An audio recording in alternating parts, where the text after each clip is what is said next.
নমস্কার, story officially চ্যানেলে আপনাদের প্রত্যেককে স্বাগত। আমি আজকে একটা সুন্দর কাহিনী বলছি।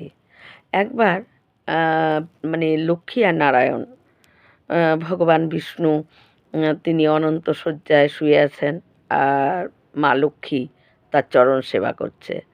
দুজনের মধ্যে কথা বলতে বলতে আলাপ করতে করতে নারায়ণ বলে যে এখন মর্তে সমস্ত লোকেরাই খুব ভক্ত হয়ে গেছে, সারাদিন নারায়ণ নারায়ণ করে। তখন লক্ষ্মী বলে যে প্রভু, আপনাকে কেউ চায় না, সবাই আমাকেই চায়। তখন নারায়ণ বলে যে তোমাকে চাইলে তাহলে তো তোমার লক্ষ্মী লক্ষ্মী জপ করতে হতো, কিন্তু নারায়ণ নারায়ণ করলে তো লক্ষ্মীকে পাবে না। তখন লক্ষ্মী বলে যে যেখানে নারায়ণ সেখানেই লক্ষ্মী। আর প্রভু, আপনি একটু পরীক্ষা করেই দেখেন না যে কাকে চায়, এই মর্তবাসী কাকে চায়, আপনাকে না আমাকে? একটু পরীক্ষা করে দেখেন।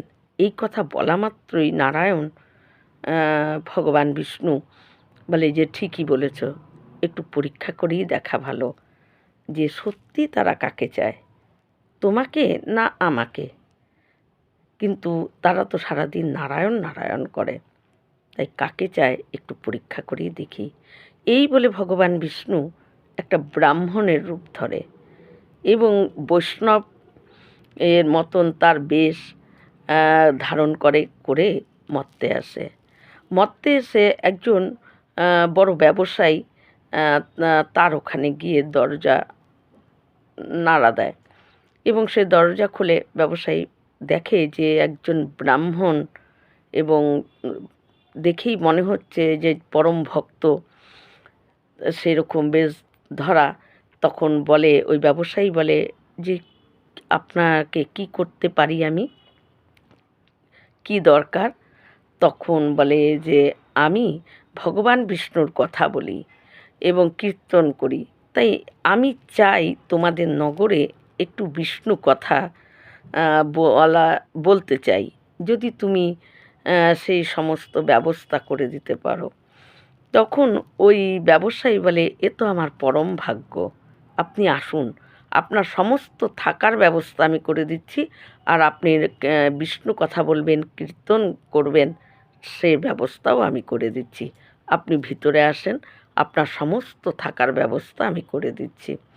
তখন ওই ব্রাহ্মণ কী করে ভিতরে যায় এবং তার সমস্ত ব্যবস্থা, তার খাওয়া দাওয়া সব কিছু ব্যবস্থা করে দেয় এবং তার সেখানে বিষ্ণু কথা প্রবচন তিনি বলবেন, সেই সমস্ত ব্যবস্থা করে।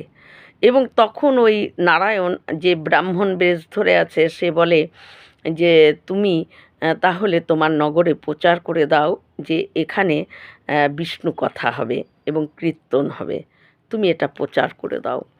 তখন ব্যবসায়ী বলে যে হ্যাঁ, আমি এটা প্রচার করে দিচ্ছি। সে লোক দিয়ে গোটা নগরে প্রচার করে দেয় এবং প্রথম দিন যখন প্রবচন শুরু হয়, বিষ্ণু কথা শুরু হয়, এবং সেদিনকে লোক কম হয়েছিল, কম লোক এসেছিল, কারণ প্রথম দিন অনেকে হয়তো বুঝতে পারেনি, জানতে পারেনি, তাই লোক একটু কম হয়েছে। কিন্তু বিষ্ণুর মুখে স্বয়ং বিষ্ণুর কথা, মানে অপূর্ব সুন্দর কথা, এরকম শুনে তার পরের দিন থেকে অনেক ভিড় হয় এবং সবাই ওই প্রবচন শোনার জন্য সকাল থেকে তাড়াহুড়ো করে কাজ করে, সংসারের কাজ করে তারা ঠিক সময় মতো চলে যায় বিষ্ণু কথা শোনার জন্য, ওই প্রবচন শোনার জন্য।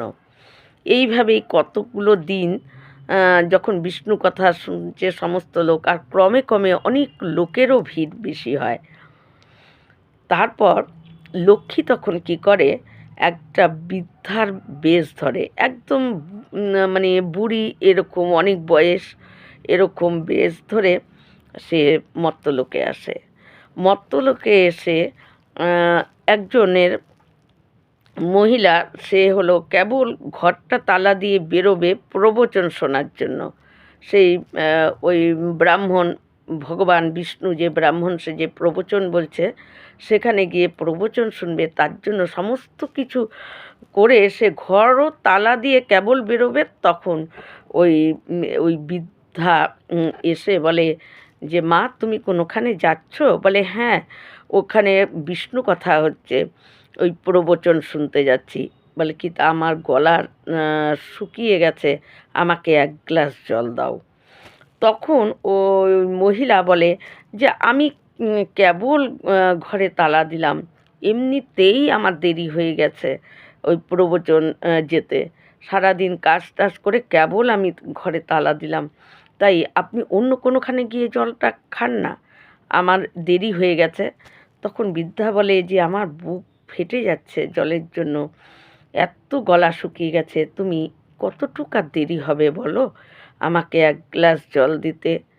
তখন আর কি করবে, সে আবার তালা খুলে ঘরে ঢুকে এক ঘটি, পেতলের এক ঘটি জল নিয়ে এসে ওই বৃদ্ধার হাতে দেয়। এবং বৃদ্ধা জলটা খেয়ে যেই ঘটিটা তার হাতে আবার ফেরত দেয়, এবং বৃদ্ধা চলে যায়, কিন্তু ও দেখে যে, আরে এই ঘটি, পেতলের ঘটি দিলাম, অথচ এ ঘটি তো সোনার হয়ে গেছে।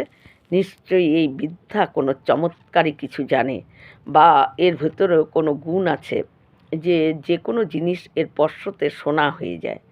সে তারা মনে মনে ভাবে যে, তাহলে একে যদি কিছু খেতে দেই, তাহলে আর একটা জিনিসও সোনা হয়ে যাবে, আর তখন বুঝতেও পারবো যে সেটাও সোনা হয় কি না হয়। তখন সে তাড়াতাড়ি করে বেরিয়ে বৃদ্ধাকে সঙ্গে সঙ্গে ডাকে, ডেকে বলে যে, না, আপনি দেখে মনে হচ্ছে আপনি সারাদিন কিছু খাননি, এবং আপনার দেখে মনে হচ্ছে না খেয়ে কত দূর থেকে এসেছেন, তাই আপনি একটু ভেতরে আসেন, আমি একটু কিছু খেতে দিই, আপনি খেয়ে তারপর যান। তখন বৃদ্ধা বলে যে, তোমার প্রবচনে দেরি হয়ে যাবে না যেতে? বলল, না না, একটু দেরি হলেও কোনো ক্ষতি নেই, আপনি আসুন না। তখন বৃদ্ধা ভিতরে যায়, গিয়ে তাকে কি করে, একটা বড় থালের মধ্যে সে ঘরে তার যা রান্না ছিল সেগুলোই একটু খেতে দেয়, এবং বৃদ্ধা সেটা খায়। কিন্তু যখনই তার ওই থালাটা হাতে নিয়ে খাচ্ছে, তার হাতের স্পর্শে ওই থালাটাও সোনার হয়ে যায়, এবং ওই সোনার বড় থালাটাও সোনার হয়ে যায়। তারপর বৃদ্ধা তাকে বলে যে, আমি এদিকের গাছতলাতেই থাকি, বলে তখন বৃদ্ধা চলে যায় ওই গাছতলার দিকে, আর ও তালা দিয়ে প্রবচনে যায়। প্রবচনে যখন যায়, সেদিনকে দেখে যে, মানে ওর তাকে অনেকেই জিজ্ঞাসা করছে এত দেরি, এবং সে তখন সবাইকে আস্তে আস্তে বলতে থাকে যে, একজন চমৎকারী বৃদ্ধা এসেছে, তাকে যদি কোনো কিছু খাওয়ানো যায় বা কোনো কিছু খেতে দেওয়া হয়, যার মধ্যে দেওয়া হয় সেটা সোনা হয়ে যায়। এই চমৎকারী এক বৃদ্ধা আমার কাছে জল চেয়েছিল, আমি জল দিয়েছি, পরে ঘটি সোনার হয়ে গেছে, পরে আমি তাকে খাওয়ার দিই, থালাও সোনার হয়ে গেছে। তাই এই চমৎকারী একজন বৃদ্ধা আছে, ওই গাছতলাতেই থাকে, তার জন্য আমার দেরি হলো। এই কথা এই কান ও কান হতে হতে গোটা যারা প্রবচন শুনছিল প্রত্যেকেই কথাটা জেনে গেছে। পরের দিনকে প্রবচনে যখন ওই ব্রাহ্মণ প্রবচন করতে বসে, সেদিনকে দেখে একদম লোকই কম। তাও সেই ব্রাহ্মণ প্রবচন করছে, কিন্তু ব্যবসায়ী তখন এসে বলে, আজকে এত মানুষ কম কেন? আজকে কেউ প্রবচন শুনতে আসেনি, এত কম ভিড়। তখন একজন বলে যে, আসলে কি, একটা বৃদ্ধা, চমৎকারী বৃদ্ধা এসেছে, তাকে যদি কিছু সেবা করা যায়, এবং তাকে সেবা করলে সেটা সোনার হয়ে যায়, যার মধ্যে তাকে একটু খেতে দেওয়া হয় বা একটু জল খেতে দেওয়া হয়, তার যেটাই স্পর্শ করে সেটাই সোনা হয়ে যায়। তাই অনেক মানুষ ওই বৃদ্ধাকে সেবা করানোর জন্য তারা সেখানে ভিড় জমিয়েছে, তাই এখানে লোক কম। এই কথা যখন ব্যবসায়ী শোনে, তখন ব্যবসায়ী সে কী করে, প্রবচনের মানে প্রবচন হচ্ছে ব্যবসায়ী আস্তে করে তার স্ত্রীকে নিয়ে ওই বৃদ্ধার খোঁজে বেরিয়ে যায়, যে বৃদ্ধাকে যদি আমি একবার আমার বাড়িতে নিয়ে আসতে পারি তাহলে মানে এর সমস্ত কিছু আমি সোনার করে নিতে পারবো। তাই ওই চমৎকারী বৃদ্ধাকে এদিকে ওদিকে না রেখে আমার বাড়িতেই রাখবো। এই লোভে সে কী করে, ওই নারায়ণ যে প্রবচন বলছে সেই প্রবচন শোনা বাদ দিয়ে চুপ করে সে ওই বৃদ্ধার খোঁজে ওই গাছতলায় চলে যায়। গাছতলায় গিয়ে বৃদ্ধাকে বলে যে আপনি, আপনাকে তো আমি কোনো সেবাই করতে পারলাম না, আমি আপনাকে নিতে এসেছি, আপনি চলুন আমার বাড়িতে যায় থাকবেন, আমি আপনার সেবা করব। ওই ব্যবসায়ী বলে। কিন্তু তখন ওই বৃদ্ধা বলে এবং ব্যবসায়ী বলে, আমার বাড়িতে নারায়ণ বিষ্ণু কথা হচ্ছে, বিষ্ণু কথা এক ব্রাহ্মণ প্রবচন করছে, আপনি ওখানে চলুন, ওখানে গেলে আপনারও সেবা আমি করব, আমার এটাই মনের ইচ্ছা।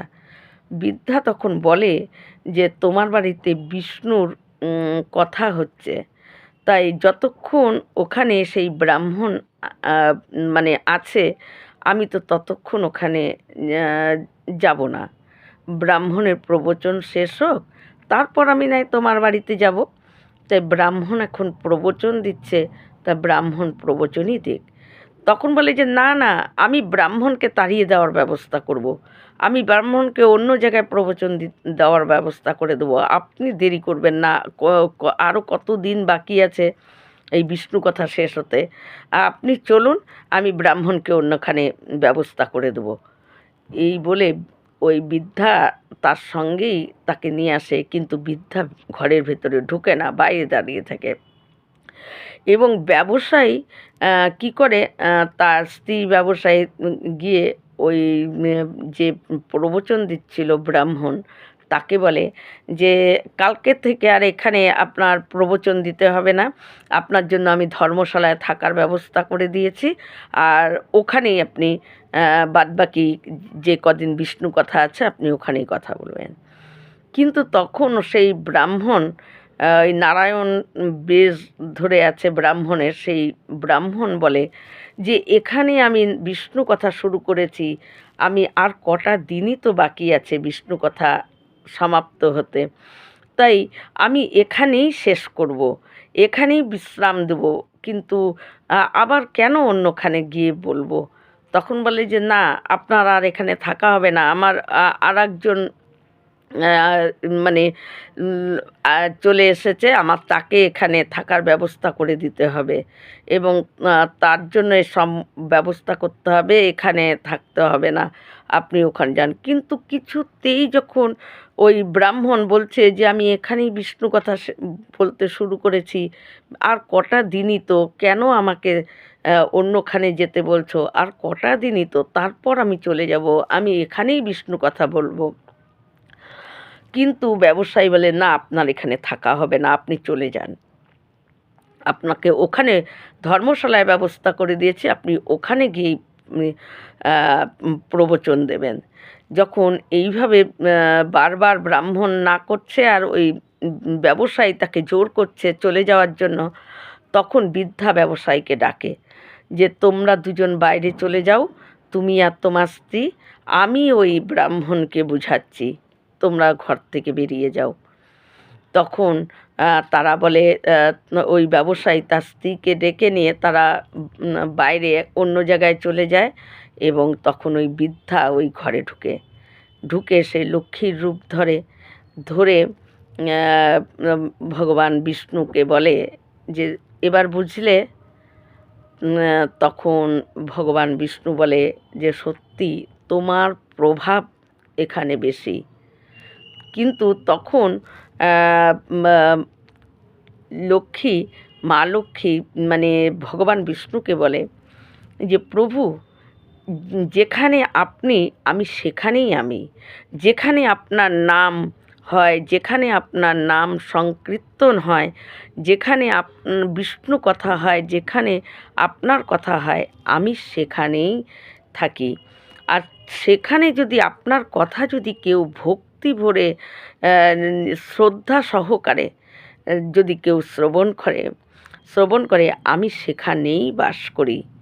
কিন্তু এই মর্ত লোকের চাহিদা আপনি বুঝতে পারলেন যে আপনাকে তাড়িয়ে দিচ্ছে আমাকে পাওয়ার জন্য। তাদের ভিতরে এতটা লোভ, যেহেতু আমাকে ওরা সেবা করতে চাচ্ছে একটাই কারণে, ওদের ভিতরে লোভের জন্ম নিয়েছে। তাই তখন নারায়ণ কি করে, ওই বৈষ্ণব ব্রাহ্মণ, সে কি করে লক্ষ্মীকে বলে যে তার মানে তুমি কথা দিলে যেখানে আমার নাম হবে, যেখানে আমার প্রবচন হবে, যেখানে বিষ্ণু কথা হবে, যেখানে কীর্তন হবে, সেখানেই তুমি বাস করো। সেটা তুমি আমাকে এটাই তো বুঝিয়ে দিলে, আর সেখানেই তুমি বাস করবে। তখন মা লক্ষ্মী মুচকি হেসে বলে, হ্যাঁ প্রভু, যেখানে আপনার নাম হয় আর যেখানে আপনার সম্মান হয়, যেখানে আপনাকে কথা শ্রদ্ধাভাবে ভক্তিভাবে শুনতে আসে, আমি সেখানেই বাস করি। বলে যখন ওই ব্রাহ্মণ সে বৈকুণ্ঠে চলে যায়, এবং তারপর যখন ওই ব্যবসায়ী এবং ওই বৃদ্ধাকে খোঁজার জন্য গ্রামের অনেক লোক খুঁজতে খুঁজতে তারা খবর পায় যে ওই ব্যবসায়ী ওই বৃদ্ধাকে নিয়ে গেছে, তারাও সবাই বৃদ্ধার বাড়িতে জড়ো হয় এবং বৃদ্ধার বাড়িতে ওই বৃদ্ধাকে সেবা দেওয়ার জন্য সবাই যেন ব্যাকুল হয়ে আছে। এ বলছে আমার বাড়িতে, এ বলছে আমার বাড়িতে। প্রত্যেকের ভিতরে সেই লোভে বৃদ্ধাকে সেবা দেওয়ার চেষ্টা করছে, যে তাকে একটু খেতে দিলেই, তাকে একটু জল খেতে দিলেই জিনিসটা সোনা হয়ে যাবে, সেই লোভে। তখন সেই বৃদ্ধা বলে যে আমি এখানে থাকবো না। তখন ব্যবসায়ী বলে, কি অপরাধ হয়েছে আমার? নিশ্চয়ই আমি কোনো অপরাধ করে ফেলেছি। বলছে, হ্যাঁ তুমি তো অপরাধ করেছই। তোমার বাড়িতে যে বিষ্ণু কথা বলছিল ব্রাহ্মণ বেশে, স্বয়ং নারায়ণ তিনি বিষ্ণু কথা বলছিল, তোমার ভেতরে এতটা লোভ যে তুমি তাকে তাড়িয়ে দিয়ে তুমি আমাকে সেবা করবে বলে আমাকে নিয়ে এসেছো। কিন্তু আমাকে কি তুমি সেবা করার জন্য আনোনি? তোমার ভিতরে লোভ, এতটাই লোভ বেড়ে গেছে যে তুমি নারায়ণকে তাড়িয়ে দিয়েছো। আর একটা কথা তোমরা মন দিয়ে শুনে রাখো, যেখানে বিষ্ণু কথা হয়, যেখানে বিষ্ণুর কীর্তন হয়, যেখানে বিষ্ণু সেখানেই লক্ষ্মী থাকে। বিষ্ণু ছাড়া কখনো লক্ষ্মী সেখানে থাকতে পারে না। আর যদি কেউ বিষ্ণু কথা এবং কীর্তন, বিষ্ণুর নাম, বিষ্ণুর কীর্তন যদি কেউ মন প্রাণ দিয়ে ভক্তি শ্রদ্ধাভাবে শোনে, আমি সেইখানেই বাস করি। যেখানে বিষ্ণু কথা আলোচনা হয়, বিষ্ণু নাম কীর্তন হয়, আমার বাস সেখানেই। বিষ্ণু ছাড়া লক্ষ্মী থাকতে পারে না। তাই তোমরা বিষ্ণুকে তাড়িয়ে দিয়ে ভাবছো আমার সেবা করবে, আমি তো তোমাদের কাছে থাকবো না। ওই বিষ্ণু চলে গেছে বৈকুণ্ঠে, আমিও চলে যাচ্ছি। এই বলে তখন সেই বৃদ্ধা অন্তর্ধান হয়ে যায়, এবং তখন অন্তর্ধান হয়ে বৈকুণ্ঠে গিয়ে ভগবান বিষ্ণুকে বলে যে প্রভু, এবার বুঝলেন তো যে তারা কাকে চায়? তখন ভগবান বিষ্ণু বলে, হ্যাঁ দেবী, আমি বুঝতে পেরেছি। তাই এরকমই আমাদের প্রত্যেকটা পুজো, প্রত্যেকটা কীর্তন, বিষ্ণু কথা, রাম কথা, যে কথাই হোক, ভগবান কথা যাই হোক না কেন, প্রত্যেকটা জিনিসের মধ্যে আমাদের শ্রদ্ধা ভক্তি থেকেও আমাদের এইটা যে আমি করলাম, এই পুজোটা যে আমি করলাম, তার পরিবর্তে আমার লাভ কতটা হবে, আমি ভগবানের কাছে তার জন্য কত কিছু লোভ করে চেয়ে থাকি। আমরা এইরকমই মত্তবাসী।